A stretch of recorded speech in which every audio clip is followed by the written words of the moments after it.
ਪਿਆਰੇ ਬੱਚਿਓ, ਸਤਿ ਸ੍ਰੀ ਅਕਾਲ। ਅੱਜ ਬੇਟਾ ਆਪਾਂ ਆਪਣੀ ਪੰਜਾਬੀ ਦੀ ਪਾਠ ਪੁਸਤਕ ਸਾਹਿਤ ਮਾਲਾ ਵਿੱਚ ਦਰਜ ਵਾਰਤਕ ਲੇਖ ਬੇਬੇ ਜੀ ਬਾਰੇ ਗੱਲ ਕਰਾਂਗੇ। ਆਪਾਂ ਬੇਟਾ ਸਭ ਤੋਂ ਪਹਿਲਾਂ ਇਸ ਲੇਖ ਦੇ ਲੇਖਕ ਬਾਰੇ ਜਾਣਦੇ ਹਾਂ।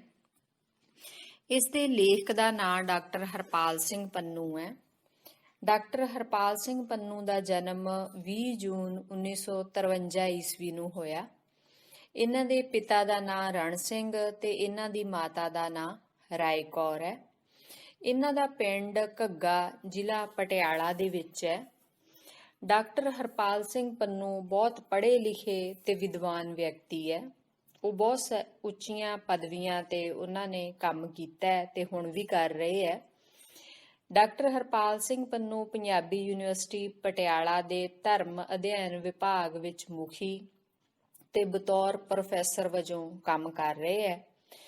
ਉਹ UGC ਦੇ ਬੁੱਧਿਸਟ ਸਟੱਡੀਜ਼ ਅਤੇ centre for Guru Nanak studies ਦੇ ਡਾਇਰੈਕਟਰ ਵਜੋਂ ਸੇਵਾ ਨਿਭਾ ਰਹੇ ਹੈ। ਆਪ ਦਿੱਲੀ ਯੂਨੀਵਰਸਿਟੀ, ਗੁਰੂ ਨਾਨਕ ਦੇਵ ਯੂਨੀਵਰਸਿਟੀ ਅੰਮ੍ਰਿਤਸਰ ਅਤੇ ਧਰਮ ਅਧਿਐਨ ਯੂਨੀਵਰਸਿਟੀ ਕੁੰਭ, ਜੋ ਕਿ ਈਰਾਨ ਦੇ ਵਿੱਚ ਹੈ, ਦੇ ਵਿਜ਼ਿਟਿੰਗ ਪ੍ਰੋਫੈਸਰ ਵੀ ਹੈ। ਤਾਂ ਧਰਮ ਅਧਿਐਨ ਬਾਰੇ ਆਪ ਨੇ ਬਹੁਤ ਕੰਮ ਕੀਤਾ ਹੈ, ਬਹੁਤ ਸਾਰੀਆਂ ਪੁਸਤਕਾਂ ਲਿਖੀਆਂ, ਜਿਨ੍ਹਾਂ ਵਿੱਚੋਂ ਪ੍ਰਮੁੱਖ ਹੈ ਗੁਰੂ ਨਾਨਕ ਦਾ ਕੁਦਰਤ ਸਿਧਾਂਤ, ਸਿੱਖ ਧਰਮ ਵਿੱਚ ਕਾਲ ਅਤੇ ਅਕਾਲ ਦਾ ਸਿਧਾਂਤ, ਭਾਰਤ ਦੇ ਪੁਰਾਤਨ ਧਰਮ ਇੱਕ ਸਰਵੇਖਣ। ਇਹਨਾਂ ਤੋਂ ਇਲਾਵਾ ਬੇਟਾ ਆਪ ਨੇ ਕੁਝ ਹੋਰ ਪ੍ਰਮੁੱਖ ਪੁਸਤਕਾਂ ਦੀ ਰਚਨਾ ਕੀਤੀ ਹੈ, ਜਿਹੜੀਆਂ ਨੇ ਗੌਤਮ ਤੋਂ ਤਾਸਕੀ ਤੱਕ, ਆਰਟ ਤੋਂ ਬੰਦਗੀ ਤੱਕ ਅਤੇ ਵਿਸ਼ਵ ਚਿੰਤਨ ਰਵਿੰਦਰਨਾਥ ਟੈਗੋਰ। ਤਾਂ ਇਹ ਪੁਸਤਕਾਂ ਨੇ ਜਿਹੜੀਆਂ ਆਪ ਦੀਆਂ ਪ੍ਰਮੁੱਖ ਪੁਸਤਕਾਂ ਨੇ, ਜਿਹੜੀਆਂ ਆਪ ਨੇ ਪੰਜਾਬੀ ਸਾਹਿਤ ਨੂੰ ਦਿੱਤੀਆਂ। ਆਪਣੀ ਬੇਬੇ ਨੂੰ ਯਾਦ ਕਰਦਾ ਹੋਇਆ ਹਰਪਾਲ ਸਿੰਘ ਪੰਨੂ ਦੱਸਦਾ ਹੈ ਕਿ ਮੈਂ 5 ਸਾਲ ਦੀ ਉਮਰ ਸੀ ਮੈਨੂੰ ਆਪਣਾ ਬਚਪਨ ਯਾਦ ਹੈ ਕਿ ਕਿਵੇਂ ਉਸ ਦੀ ਮਾਂ ਹੈ ਜਿਹੜੀ ਉਹ ਖੂਹ ਤੇ ਪਾਣੀ ਭਰਨ ਜਾਂਦੀ ਸੀ ਤੇ ਉਹ ਵੀ ਨਾਲ ਨਾਲ ਉਸਦੇ ਤੁਰਿਆ ਜਾਂਦਾ ਸੀ, ਉਹਦੇ ਕਮੀਜ਼ ਦਾ ਇੱਕ ਪਾਸਾ ਫੜ ਕੇ ਤੇ ਉਹਦੀਆਂ ਲੱਤਾਂ ਦੇ ਵਿੱਚ ਉਲਝ ਕੇ ਮਸਾਂ ਆਪਦੀ ਮਾਂ ਹੈ ਜਿਹੜੀ ਉਸਨੂੰ ਡਿੱਗਣ ਤੋਂ ਬਚਾਉਂਦਾ ਜਾਂ ਉਹਦੀ ਮਾਂ ਮਸਾਂ ਡਿੱਗਣ ਤੋਂ ਬਚਦੀ। ਤਾਂ ਬੇਟਾ ਉਹ ਆਪਣੇ ਬਚਪਨ ਨੂੰ ਯਾਦ ਕਰਦਾ ਹੋਇਆ ਕਹਿੰਦਾ ਹੈ ਕਿ ਜਦੋਂ ਬੇਬੇ ਹੈ ਜਿਹੜੀ ਉਹ ਘਰ 'ਚ ਹੁੰਦੀ ਸੀ ਤਾਂ ਸਾਰੇ ਦਿਨ ਬਹੁਤ ਹੀ ਸੋਹਣੇ ਲੱਗਦੇ ਸੀ। ਤਾਂ ਉਹ ਕਹਿੰਦਾ ਮੈਂ ਪੜ੍ਹਦਾ ਵੀ ਸੀ, ਖੇਡਦਾ ਸੀ, ਡੰਗਰ ਚਾਰਦਾ ਫਿਰਦਾ, ਖੇਤੀ ਦੇ ਕੰਮ ਦੇ ਵਿੱਚ ਘਰਦਿਆਂ ਦਾ ਹੱਥ ਵਟਾਉਂਦਾ, ਕਿਧਰੇ ਨਹਿਰ ਦੇ ਵਿੱਚ ਛਾਲਾ ਮਾਰਦਾ, ਰੇਤ ਵਿੱਚ ਲਿਟਦਾ, ਫਿਰ ਨਹਿਰ ਦੇ ਵਿੱਚ ਛਾਲਾ ਮਾਰਦਾ। ਤਾਂ ਉਹ ਸੋਚਦਾ ਹੈ ਕਿ ਉਸ ਵੇਲੇ ਕੋਈ ਸੱਟ ਫੇਟ ਜਾਂ ਕੋਈ ਬਿਮਾਰੀ ਹੈ ਜਿਹੜੀ ਉਹ ਨੇੜੇ ਤੇੜੇ ਵੀ ਨਹੀਂ ਸੀ। ਉਹ ਆਪਣਾ ਬਚਪਨ ਬਹੁਤ ਆਨੰਦ ਦੇ ਨਾਲ ਉਸਨੇ ਬਿਤਾਇਆ ਸੀ।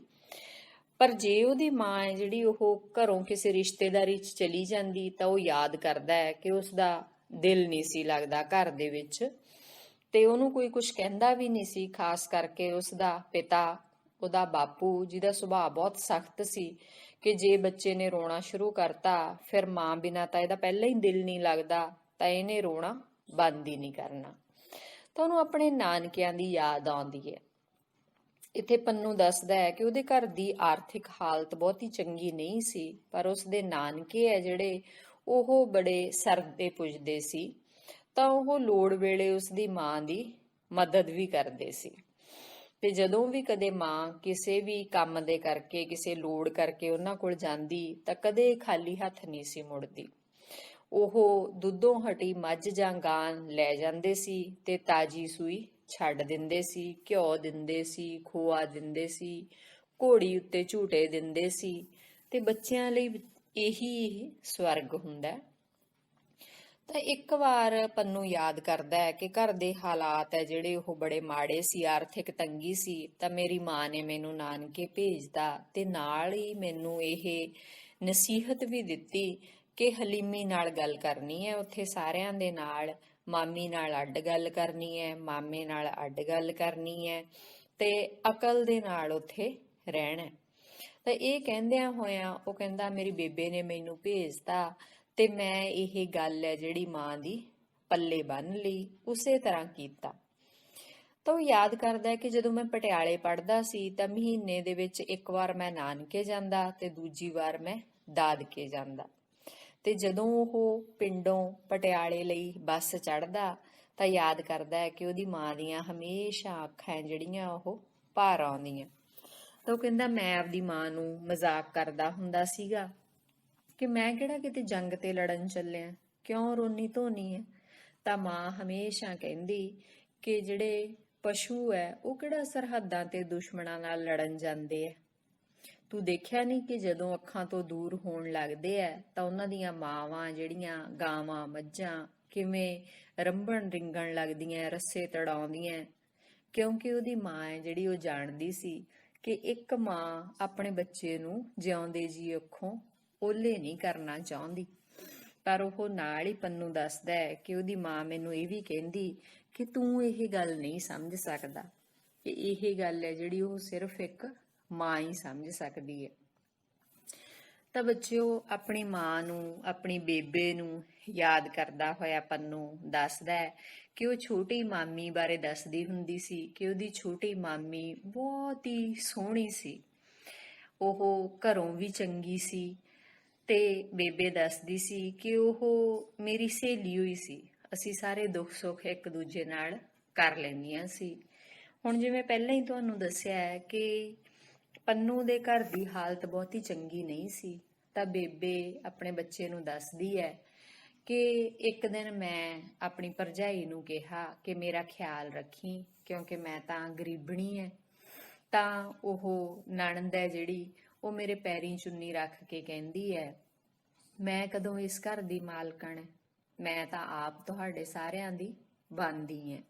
ਭਾਵ ਇੰਨੀ ਜ਼ਿਆਦਾ ਨਿਮਰਤਾ ਹੈ ਜਿਹੜੀ ਉਸ ਸਮੇਂ ਰਿਸ਼ਤਿਆਂ ਦੇ ਵਿੱਚ, ਰਿਸ਼ਤਿਆਂ ਦੀ ਅਹਿਮੀਅਤ ਨੂੰ ਸਮਝਦੇ ਹੋਏ ਲੋਕਾਂ ਦੇ ਵਿੱਚ ਸੀ।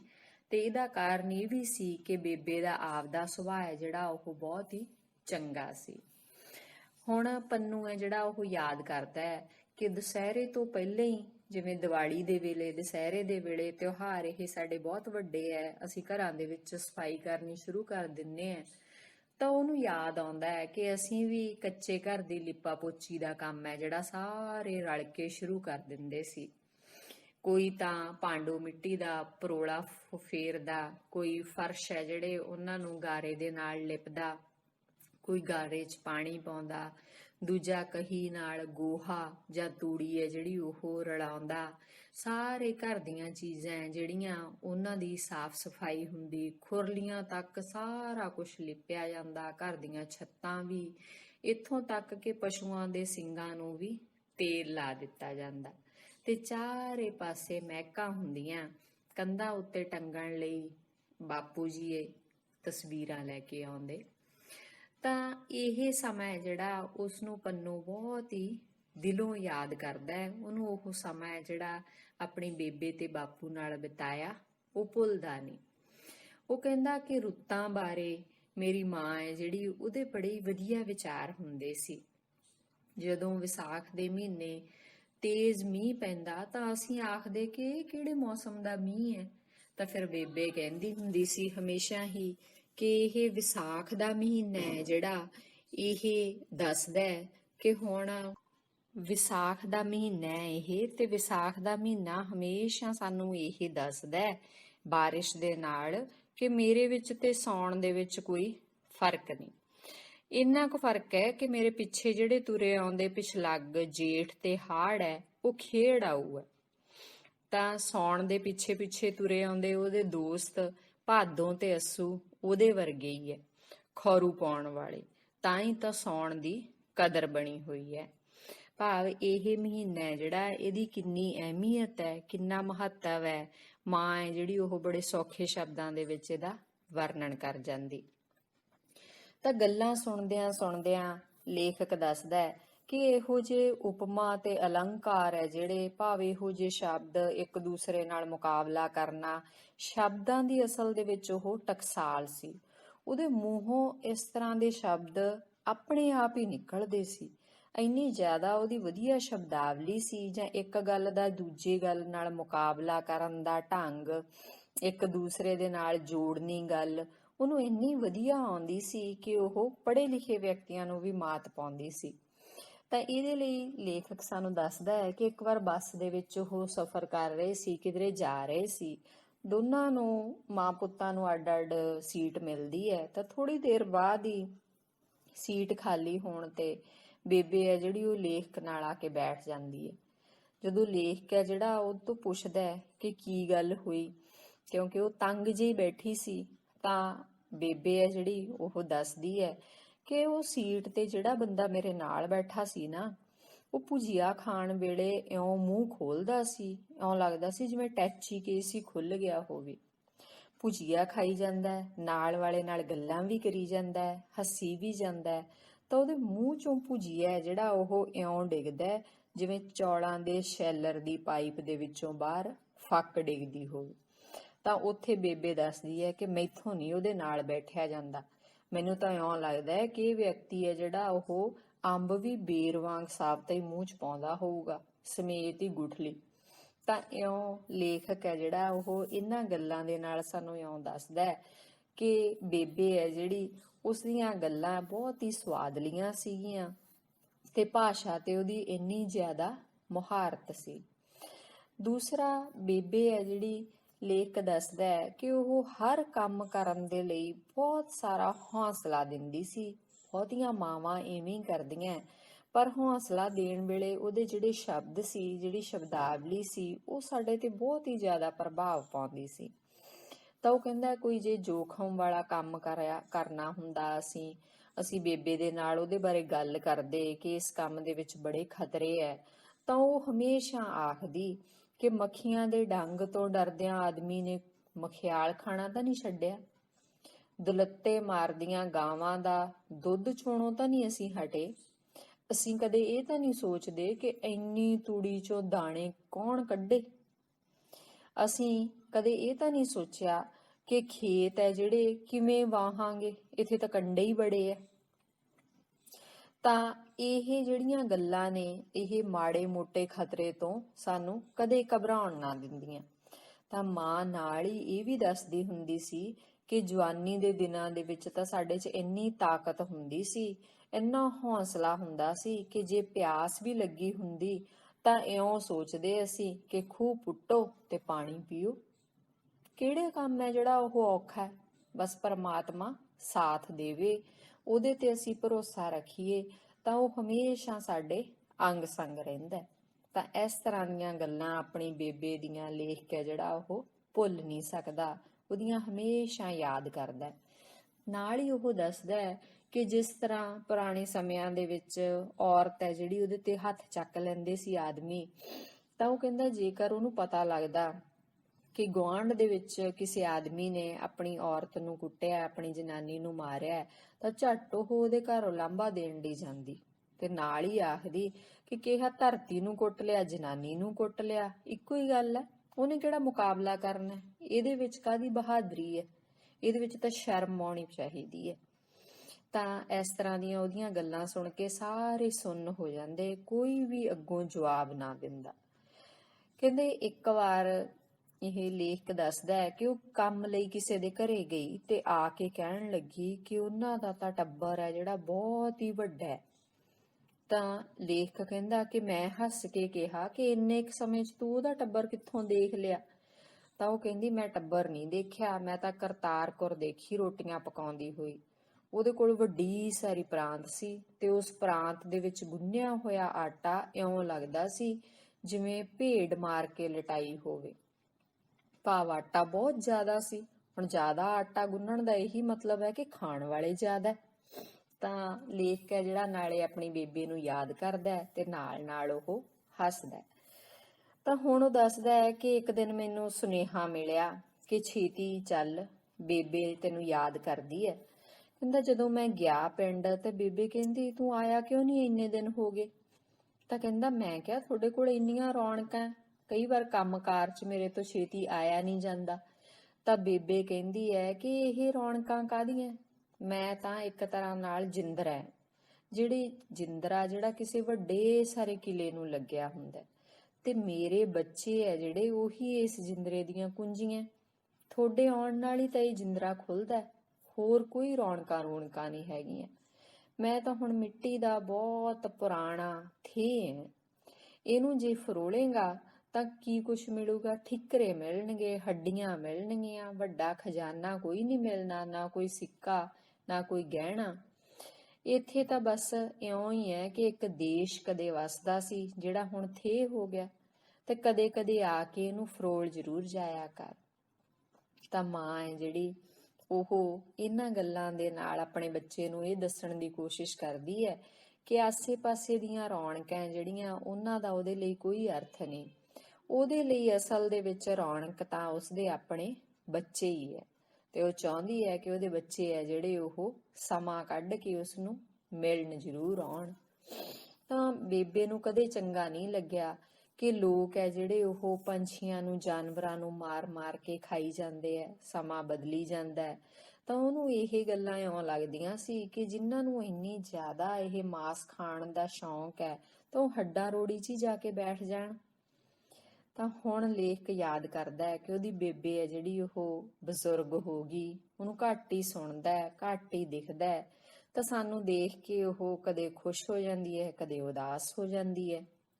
ਤਾਂ ਕਹਿੰਦਾ, ਜਦੋਂ ਮੈਂ ਪੁੱਛਦਾ ਹੈ ਕਿ ਇਹਦਾ ਕੀ ਕਾਰਨ ਹੈ, ਤਾਂ ਬੇਬੇ ਕਹਿੰਦੀ, ਮੈਨੂੰ ਪਤਾ ਹੈ, ਤੁਸੀਂ ਸਾਰੀਆਂ ਗੱਲਾਂ ਮੈਨੂੰ ਦੱਸਦੇ ਨਹੀਂ, ਪਰ ਮੈਨੂੰ ਤੁਹਾਡੇ ਚਿਹਰਿਆਂ ਤੋਂ ਦੇਖ ਕੇ, ਤੁਹਾਡੀ ਤੋਰ ਤੋਂ ਦੇਖ ਕੇ ਪਤਾ ਲੱਗ ਜਾਂਦਾ ਹੈ ਕਿ ਤੁਸੀਂ ਹੁਣ ਖੁਸ਼ ਹੋ ਕਿ ਤੁਸੀਂ ਉਦਾਸ ਹੋ, ਤੇ ਤੁਹਾਡੀ ਖੁਸ਼ੀ ਜਾਂ ਉਦਾਸੀ ਦੇ ਨਾਲ ਹੀ ਮੇਰੀ ਖੁਸ਼ੀ ਜਾਂ ਉਦਾਸੀ ਹੈ। ਹੁਣ ਬੇਬੇ ਹੈ ਜਿਹੜੀ ਉਹ 90 ਸਾਲਾਂ ਤੋਂ ਉੱਤੇ ਹੋ ਗਈ। ਉਹ 16 ਸਾਲ ਦੀ ਉਮਰ ਦੇ ਵਿੱਚ ਵਿਆਹੀ ਗਈ ਸੀ, ਇਸ ਪਿੰਡ ਦੇ ਵਿੱਚ ਆ ਗਈ ਸੀ। ਪਰ ਲੇਖਕ ਕਹਿੰਦਾ ਹੈ ਕਿ ਹਜੇ ਵੀ ਉਸਨੇ ਇਸ ਪਿੰਡ ਨੂੰ ਆਪਣਾ ਪਿੰਡ ਨਹੀਂ ਕਿਹਾ।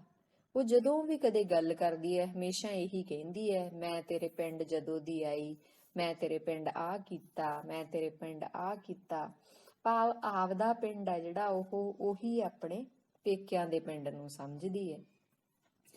ਤਾਂ ਲੇਖਕ ਦੱਸਦਾ ਹੈ ਕਿ ਇੱਕ ਦਿਨ ਬੇਬੇ ਨੇ ਮੈਨੂੰ ਬੁਲਾ ਕੇ ਕਿਹਾ ਸੀ ਕਿ ਹੁਣ ਤਾਂ ਮੈਂ ਜਿਉਂਦੀ ਹਾਂ, ਤੁਸੀਂ ਸਾਰੇ ਭੈਣ ਭਰਾ ਰਿਸ਼ਤੇਦਾਰ ਆ ਕੇ ਮੈਨੂੰ ਮਿਲ ਜਾਂਦੇ ਹੋ, ਆਪਸ 'ਚ ਵੀ ਮਿਲ ਲੈਂਦੇ ਹੋ, ਪਰ ਜਦੋਂ ਮੈਂ ਕਦੇ ਨਾ ਰਹੀ ਤਾਂ ਇਹ ਜਿਹੜੀ ਰਾਜਧਾਨੀ ਹੈ ਜਿੱਥੇ ਆ ਕੇ ਸਾਰੇ ਮਿਲਦੇ ਹੋ, ਇਹ ਤਾਂ ਟੁੱਟ ਜੂਗੀ। ਤੁਸੀਂ ਭਾਵੇਂ ਬਹੁਤ ਤਰੱਕੀ ਕਰ ਲਈ, ਹੋਰ ਵੀ ਤਰੱਕੀ ਕਰੋਗੇ, ਅੱਗੇ ਵੀ ਲੰਘੋਗੇ, ਫਿਰ ਸੋਚਿਆ ਕਰੋਗੇ ਇੱਕ ਸਾਡੀ ਮਾਂ ਹੁੰਦੀ ਸੀ, ਬੋਲੀ ਜੀ ਪਰ ਸੀ ਚੰਗੀ, ਫਿਰ ਇਸ ਘਰ ਨੂੰ ਦੇਖ ਕੇ ਤੁਸੀਂ ਅੱਗੇ ਲੰਘ ਜਾਇਆ ਕਰੋਗੇ। ਤਾਂ ਮੇਰੇ ਪਿੱਛੋਂ ਤੁਹਾਡਾ ਇਸ ਘਰ ਦੇ ਵਿੱਚ ਆਉਣ ਨੂੰ ਦਿਲ ਨਹੀਂ ਕਰਨਾ। ਤਾਂ ਲੇਖਕ ਹੈ ਜਿਹੜਾ ਉਹ ਭਰੇ ਮਨ ਨਾਲ ਇਹ ਗੱਲਾਂ ਯਾਦ ਕਰਦਾ, ਕਿਉਂਕਿ ਉਹਦੀ ਸੋਚ ਇਹ ਹੈ ਕਿ ਇਹ ਘਰ ਹੈ ਜਿਹੜਾ ਸੱਚਮੁੱਚ ਹੀ ਉਹ ਮਾਂ ਦੇ ਨਾਲ ਹੀ ਇੰਨੀਆਂ ਰੌਣਕਾਂ ਨੇ। ਜੇ ਮਾਂ ਨਾ ਰਹੀ ਤਾਂ ਸੱਚੀ ਇਹ ਰਾਜਧਾਨੀ ਹੈ ਜਿਹੜੀ ਉਹ ਬਿਖਰ ਜਾਣੀ ਹੈ, ਹਰ ਇੱਕ ਨੇ ਆਪੋ ਆਪਣੇ ਕੰਮ ਦੇ ਵਿੱਚ ਲੱਗ ਜਾਣਾ। ਤਾਂ ਛੋਟਾ ਭਰਾ ਹੈ ਜਿਹੜਾ ਲੇਖਕ ਦਾ, ਉਹ ਬਿਰਧ ਮਾਂ ਪਿਓ ਦੀ ਉੱਥੇ ਸੇਵਾ ਕਰਦਾ ਪਿੰਡ ਦੇ ਵਿੱਚ। ਹਰ ਖੁਸ਼ੀ ਗਮੀ ਜਾਂ ਤਿੱਥ ਤਿਉਹਾਰ ਤੇ ਸਾਰੇ ਭਰਾ ਉੱਥੇ ਇਕੱਠੇ ਹੋ ਜਾਂਦੇ ਐ। ਮਾਂ ਹੈ, ਨਾਲੇ ਮਾਂ ਨੂੰ ਮਿਲ ਲੈਂਦੇ ਆ, ਨਾਲੇ ਆਪਸ ਦੇ ਵਿੱਚ ਮਿਲ ਲੈਂਦੇ ਆ। ਇਸ ਤਰ੍ਹਾਂ ਘਰ ਦੇ ਵਿੱਚ ਖੁਸ਼ੀਆਂ ਤੇ ਰੌਣਕਾਂ ਲੱਗੀਆਂ ਰਹਿੰਦੀਆਂ। ਤਾਂ ਹੁਣ ਛੋਟਾ ਭਰਾ ਹੈ ਜਿਹੜਾ ਉਹ ਵੀ, ਲੇਖ ਕਹਿੰਦਾ, ਜਦੋਂ ਅਸੀਂ ਵਿਦਾ ਹੁੰਨੇ ਆ ਆਪੋ ਆਪਣੇ ਘਰੀ ਜਾਣ ਲੱਗਦੇ ਆ ਤਾਂ ਉਹ ਵੀ ਸਾਡੇ ਤੋਂ ਪੁੱਛਦਾ ਕਿ ਬੇਬੇ ਬਾਪੂ ਨਾ ਰਹੇ ਉਦੋਂ ਵੀ ਆਇਆ ਕਰੋਗੇ ਹੁਣ ਵਾਂਗ। ਕਿਉਂਕਿ ਇਹ ਸੱਚਾਈ ਹੈ ਬੱਚਿਓ ਕਿ ਮਾਂ-ਬਾਪ ਹੈ ਜਿਹੜੇ ਉਹ ਸਾਰੇ ਪਰਿਵਾਰ ਨੂੰ ਬੰਨ੍ਹ ਕੇ ਰੱਖਦੇ ਹੈ। ਖਾਸ ਕਰਕੇ ਘਰ ਦੇ ਵਿੱਚ ਬੇਬੇ ਜਾਂ ਮਾਂ ਹੈ ਜਿਹੜੀ ਉਹ ਇਹ ਰੋਲ ਨਿਭਾਉਂਦੀ ਹੈ ਸਾਰੇ ਪਰਿਵਾਰ ਨੂੰ ਇੱਕ ਮੁੱਠ ਰੱਖਣ ਦਾ। ਉਹਦਾ ਬਹੁਤ ਯੋਗਦਾਨ ਹੁੰਦਾ ਹੈ ਸਾਰੇ ਪਰਿਵਾਰ ਦੀ ਏਕਤਾ ਬਣਾਈ ਰੱਖਣ ਦੇ ਵਿੱਚ। ਜਦੋਂ ਉਹ ਨਹੀਂ ਰਹਿੰਦੀ ਤਾਂ ਹੌਲੀ-ਹੌਲੀ ਸਾਰਾ ਪਰਿਵਾਰ ਹੈ ਜਿਹੜਾ ਉਹ ਬਿਖਰ ਜਾਂਦਾ ਹੈ, ਜਾਂ ਇਉਂ ਕਹਿ ਲਓ ਕਿ ਸਾਰੇ ਜਿਹੜੇ ਵਿਅਕਤੀ ਹੈ ਜਾਂ ਸਾਰੇ ਭਰਾ ਹੈ ਉਹ ਆਪਣੇ ਆਪ ਤੱਕ ਸੀਮਿਤ ਹੋ ਕੇ ਰਹਿ ਜਾਂਦੇ ਆ, ਆਪਣੀਆਂ ਲੋੜਾਂ ਦੇ ਵਿੱਚ, ਆਪਣੇ ਰੁਝੇਵਿਆਂ ਦੇ ਵਿੱਚ ਹੀ ਉਹ ਆਪਣਾ ਸਾਰਾ ਸਮਾਂ ਹੈ ਜਿਹੜਾ ਉਹ ਲੰਘਾ ਦਿੰਦੇ ਆ। ਪਰ ਹੁਣ ਲੇਖਕ ਹੈ ਜਿਹੜਾ ਉਹ ਆਪਣੀ ਬੇਬੇ ਨੂੰ ਯਾਦ ਕਰਦਾ ਹੈ। ਕਹਿੰਦਾ, ਮੇਰੇ ਸੁਪਨਿਆਂ 'ਚ ਜਦੋਂ ਵੀ ਬੇਬੇ ਆਉਂਦੀ ਹੈ ਤਾਂ ਉਹ ਕੰਮ ਹੀ ਕਰਦੀ ਤੁਰੀ ਫਿਰਦੀ ਮੈਨੂੰ ਦਿਖਾਈ ਦਿੰਦੀ ਹੈ। ਕਦੇ ਉਹ ਮਿਰਚਾਂ ਤੋੜਦੀ ਫਿਰਦੀ ਹੈ ਖੇਤ 'ਚ, ਕਦੇ ਕਪਾਹ ਚੁਗਦੀ ਫਿਰਦੀ ਹੈ, ਕਦੇ ਪਸ਼ੂਆਂ ਨੂੰ ਪਲੋਸ ਰਹੀ ਹੈ, ਮੱਝਾਂ ਨੂੰ ਥਾਪੀ ਦਿੰਦੀ ਹੈ। ਉਹਦੇ ਕੱਪੜੇ ਉਹੀ ਹੈ, ਫਟੇ ਪੁਰਾਣੇ, ਟਾਕੀਆਂ ਲੱਗੇ ਹੋਏ, ਮਿੱਟੀ ਘੱਟੇ ਵਿੱਚ ਲੱਥ-ਪੱਥ। ਕਦੇ ਉਹ ਝਾੜੂ ਦਿੰਦੀ ਹੈ, ਕਦੇ ਉਹ ਪਾਥੀਆਂ ਪੱਥਦੀ ਹੈ, ਕਿਉਂਕਿ ਉਹਦੀ ਸਾਰੀ ਉਮਰ ਜਿਹੜੀ ਹੈ ਉਹ ਇਹ ਘਰੇਲੂ ਕੰਮਕਾਰ ਕਰਦੇ ਹੋਏ ਹੀ ਲੰਘੀ। ਤਾਂ ਇਸ ਲਈ ਲੇਖਕ ਹੈ ਜਿਹੜਾ ਉਹ ਆਪਣੀ ਮਾਂ ਨੂੰ ਕੰਮ ਕਰਦਿਆਂ ਹੋਇਆਂ ਹੀ ਯਾਦ ਕਰਦਾ ਹੈ। ਉਹਦੇ ਸੁਪਨਿਆਂ ਦੇ ਵਿੱਚ ਉਹਦੀ ਮਾਂ ਹੈ ਜਿਹੜੀ ਉਹ ਕੰਮ ਕਰਦੀ ਹੋਈ ਹੀ ਦਿਖਾਈ ਦਿੰਦੀ ਹੈ।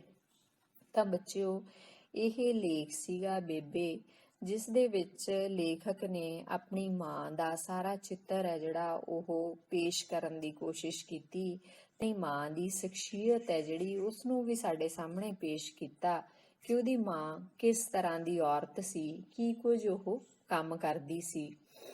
ਤਾਂ ਇਸ ਤੋਂ ਬਾਅਦ ਜਿੱਥੇ ਇਹ ਪਾਠ ਖਤਮ ਹੋ ਜਾਂਦਾ ਹੈ ਉੱਥੇ ਕੁਝ ਔਖੇ ਸ਼ਬਦਾਂ ਦੇ ਅਰਥ ਨੇ।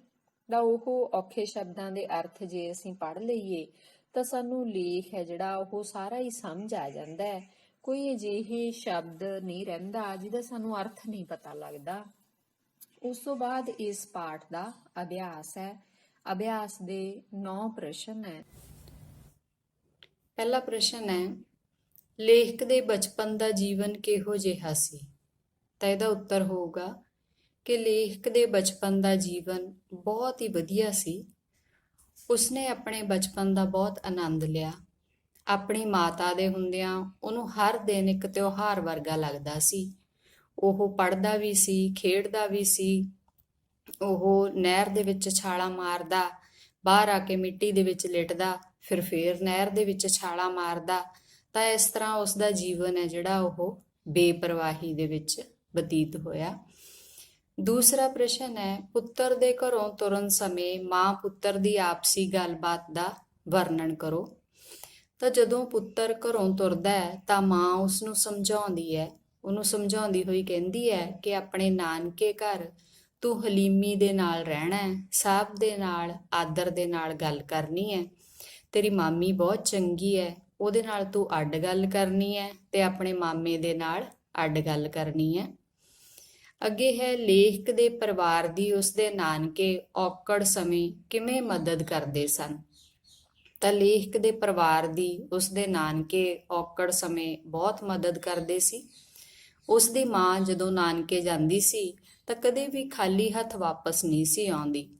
ਉਹ ਆਪਣੀ ਦੁੱਧੋਂ ਹਟੀ ਗਾਂ ਜਾਂ ਮੱਝ ਉੱਥੇ ਛੱਡ ਆਉਂਦੇ ਤੇ ਨਵੀਂ ਲਵੇਰੀ ਉੱਥੋਂ ਲੈ ਆਉਂਦੇ ਸੀ।